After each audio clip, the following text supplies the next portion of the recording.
اعوذ باللہ من الشیطان الرجیم، بسم اللہ الرحمن الرحیم۔ سورہ آل عمران کی 103 اور 104 نمبر کی آیات پہ میں آج گفتگو کروں گا، لیکن ہمیشہ میں یہ چاہتا ہوں کہ آیت کو مکمل پیش کروں اور اس آیت کے آگے کیا ہے پیچھے کیا ہے وہ بھی بتاؤں، کیونکہ جب آپ ایک رکوع پڑھتے ہیں تو اللہ سبحانہ و تعالیٰ رکوع میں کیا کرتے ہیں، ایک سبجیکٹ کو کنکلوڈ کر دیتے ہیں۔ یہ بات اکثر لوگ نہیں جانتے، بلکہ ایک بہت بڑا گناہ یہ بھی کر دیتے ہیں کہ آیت کو کٹ کر کے بیچ میں سے ایک ٹکڑا نکال کے پیش کر دیتے اور اپنا مطلب اس پہ ثابت کرنے کی کوشش کرتے۔ یہ بہت بڑا گناہ ہے، یہ یاد رکھیے آپ۔ چلیے رکوع نمبر 11 ہے یہ، جس کی آیت نمبر 102 سے شروع ہو رہی ہے۔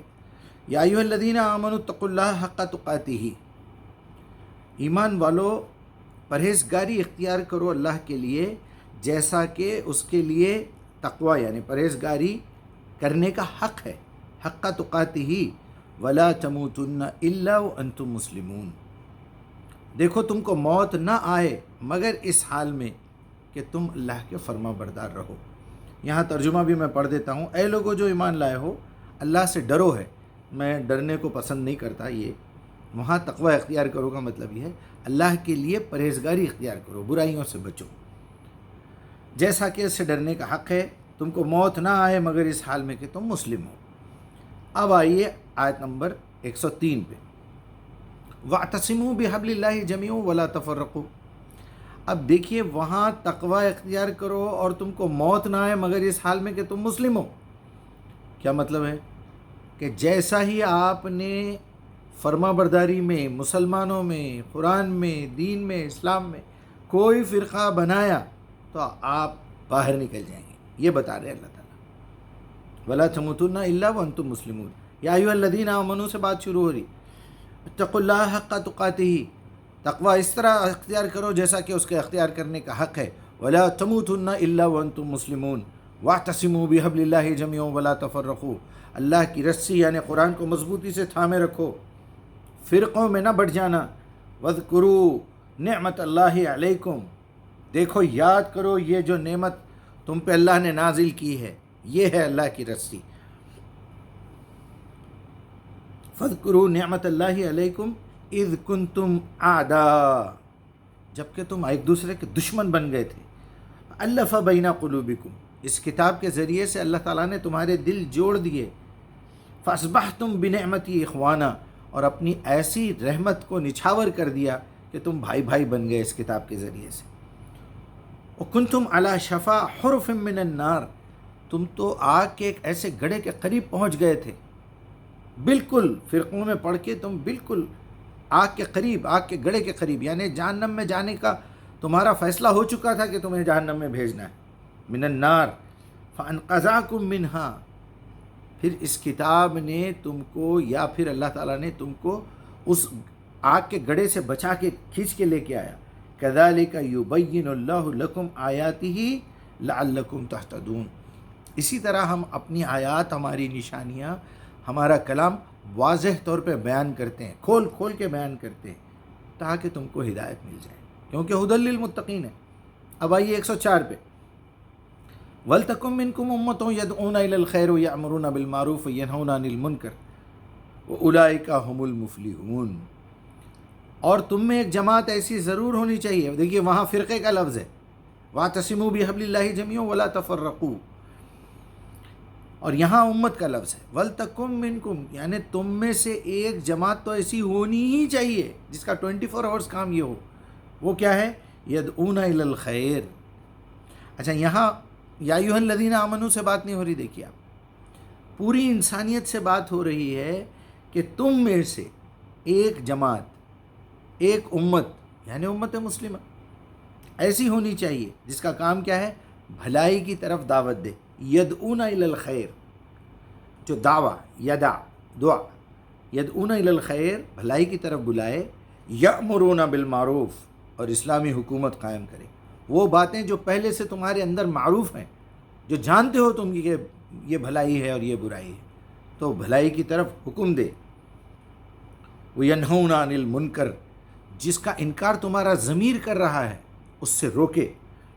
کیونکہ ضمیر لعنت ملامت کرتے کرتے ضمیر مر چکا ہوتا ہے، لیکن آدمی برائیاں کرتا ہے، تو اب ایک حکومت کا ڈنڈا ضروری ہے وہاں پر۔ اولئک ہم المفلحون، یاد رکھو پھر ایسے ہی لوگوں کو فلاح ملنے والی ہے۔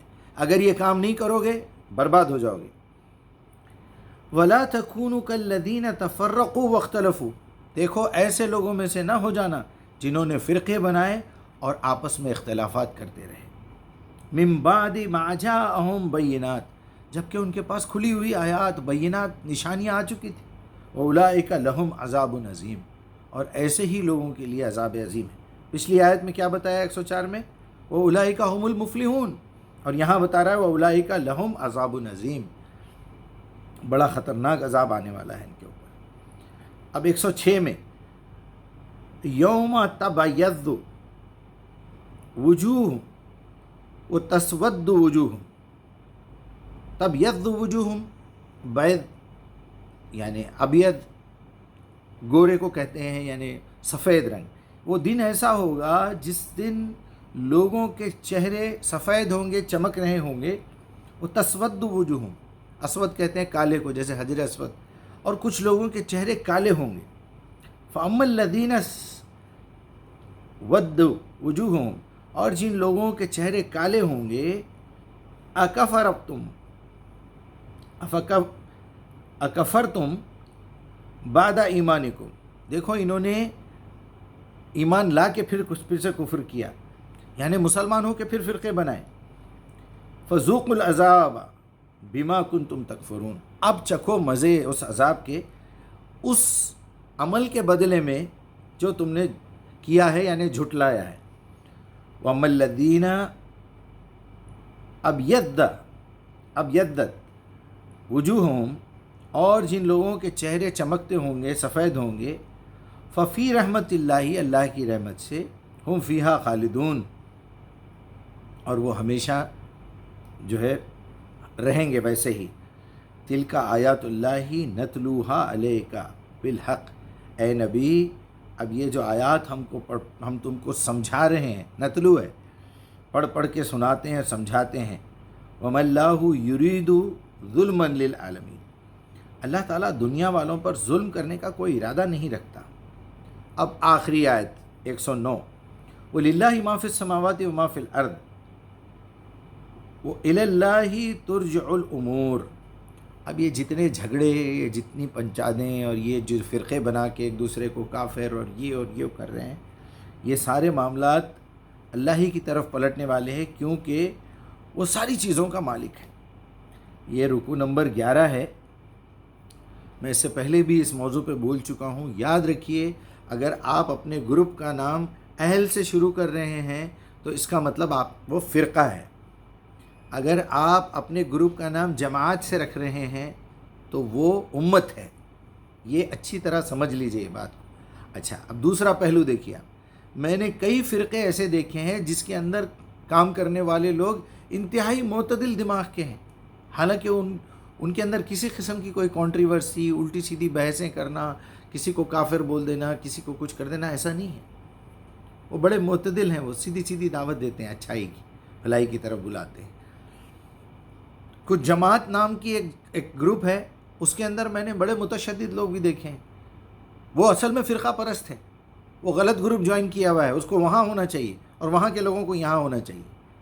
اس کی پہچان یہ ہے، آپ اب اس وقت یوٹیوب کھولیے، کوئی کتاب نکال لیجئے، آپ پڑھنا شروع کیجئے یا اس کا بیان سننا شروع کیجئے، تو آپ کو یہ لگے گا کہ یہ شخص صحیح بات بتانے کے بجائے کسی فرقے پہ الزام لگا رہا ہے، ہمیشہ دوسروں کو گرانے کی بات کر رہا ہے۔ فلاں عالم نے غلط لکھا، فلاں عالم جو ہے وہ گمراہ تھا، فلاں صاحب گمراہ تھا۔ کیا ضرورت ہے آپ کو یہ سب کرنے کی؟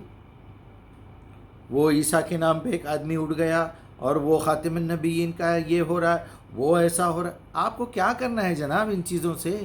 جب آپ کی اسلامی حکومت نافذ ہو جائے گی اس وقت پکڑ کے ہاتھ کاٹ دیں گے، ہم گردن کاٹ دیں گے ایسے لوگوں کی۔ پہلے وہ گورنمنٹ تو قائم کیجئے۔ آپ کے سر کے اوپر ایک غیر مسلم جس کو یعنی طہارت لینے کا قانون بھی نہیں معلوم ہے، ہم کو شرم نہیں آ رہی کہ اللہ کا قانون، اللہ کی کتاب کہیں کونے میں پڑی ہے اور غیر ہم پہ حکومت کر رہے ہیں، کاٹ رہے ہیں راستے میں ہمارے کو۔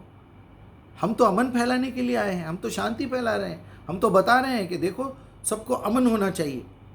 اللہ سبحانہ وتعالیٰ سورہ مائدہ کی آیت 32 میں بتا رہے ہیں کہ ایک انسان کا قتل ساری انسانیت کا قتل کرنے کے برابر ہے، ایک انسان کی جان بچانا ساری انسانیت کو جان بچانے کے برابر ہے۔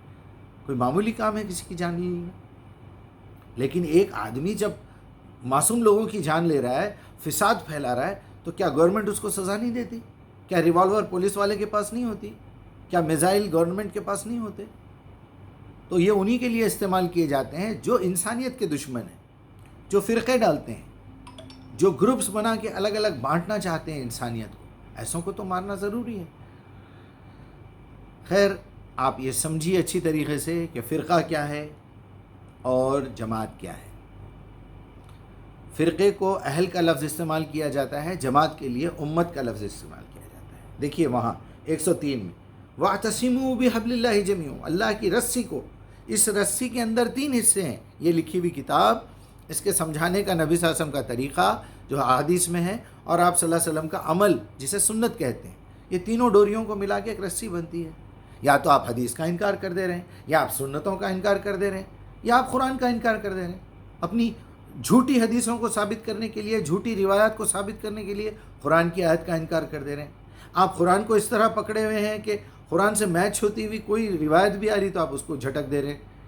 یہ اس طرح مت کیجیے۔ اچھا، کچھ لوگ منکر ہو جا رہے ہیں اس سنت کی مخالفت میں، حدیث کی مخالفت میں، اللہ کے کلام سے منکر ہو جا رہے ہیں، اس کی سنتوں سے منکر ہو جا رہے ہیں۔ یہ ایکسٹریمزم ہے، اسے کہتے ہیں فرقہ بن جانا۔ اب آپ دیکھیے برابر 3 فرقے کام کر رہے ہیں، اہل سنت، اہل حدیث اور اہل قرآن۔ یہ فرقے ہیں کیونکہ یہ تینوں کو مل کے ایک حبل بنتی ہے، ایک رسی بنتی ہے، ایک کتاب بنتی ہے۔ ایک انجینئرنگ کی بک پڑھانے کے لیے آپ کو ایک بک اپنے بیٹے کو دلانی پڑتی ہے، وہ بک سمجھانے کے لیے ایک پروفیسر ہوتا ہے، وہ پروفیسر لے کے جا کے پھر پریکٹیکل بھی کر کے دکھاتا ہے، اسے سنت کہتے ہیں۔ اتنا زیادہ پرابلم کیوں بنا رہے ہیں؟ اصل بات یہ ہے کہ ان کے اپنے دماغوں میں فطور ہے، ان کے اپنے فرقے میں فطور ہے۔ اچھا، آپ پلٹ کے بات کیجئے کسی، جی میرے پاس تو اتنا علم نہیں ہے، میں تو عربی نہیں جانتا، مجھے تو یہ کچھ بھی نہیں معلوم، بس میرے ابا، وہ کوئی ابا تھے ان کے، لکیر کھینچ کے چھوڑ دیے جیسا دوسروں کے ابا ہے۔ کسی کے دماغ میں فطور تھا ہوگا، یا کسی کے دماغ میں چھوٹی سی گندگی تھی ہوگی، اس کو کلیئر کرنے کے بجائے اس گندگی پہ ردے پہ ردہ چڑھا کے آپ کہاں سے کہاں پہنچ گئے۔ اچھی طرح سمجھ لیجئے، اچھی طرح سمجھ لیجئے کہ اگر آپ قرآن پہ آئیں گے تو امت بنیں گے۔ اور قرآن کے میں نے بتا دیا 3 الگ الگ سیکشنز ہیں، اور اس کے لیے آپ کو عربی سیکھنا ضروری ہے، ورنہ آپ کسی نہ کسی فرقے کے ایک لعنتی اس میں پڑے رہیں گے سیکشن میں۔ اللہ تعالی ہم کو ایسے فرقوں سے محفوظ رکھے، اور یہ فرقہ پرستی سے بچا کے رکھے، اور یہ فرقہ پرست لوگوں سے محفوظ رکھے جو کہ عجیب چھوٹے چھوٹے قصے، کوئی جادو پہ یقین کرتا ہے۔ آپ کو کیا معلوم جادو کیا چیز ہے؟ آپ پہلے جادو کا سبجیکٹ لیجئے، دنیا بھر کے جادوگروں کے ویڈیوز دیکھیے، کس نے میجک کے اوپر کیا لکھا ہے یہ دیکھیے، سحر کسے کہتے ہیں وہ دیکھیے، ٹیکنیک کیا چیز ہے۔ اب آج کل ایک لڑکی کا ویڈیو بڑا وائرل ہے، وہ آپ سے اسکرین کے اوپر باپ کے دماغ میں کیا چل رہا ہے وہ بتا رہی ہے، کس مہینے کے بارے میں آپ سوچ رہے ہیں وہ بتا رہی ہے۔ کیا وہ عالم الغیب ہے؟ وہ خود یہ کہہ رہی ہے کوئی میجک نہیں ہے، یہ صرف ایک ٹیکنیک ہے، ایک ٹریننگ ہے جس سے مائنڈ کو ریڈ کیا جاتا ہے۔ ایسے ہر مذہب میں لوگ موجود ہیں۔ اللہ تعالی ہم کو جو ہے پاکھنڈیوں سے اور فرقوں سے محفوظ رکھے۔ السلام علیکم۔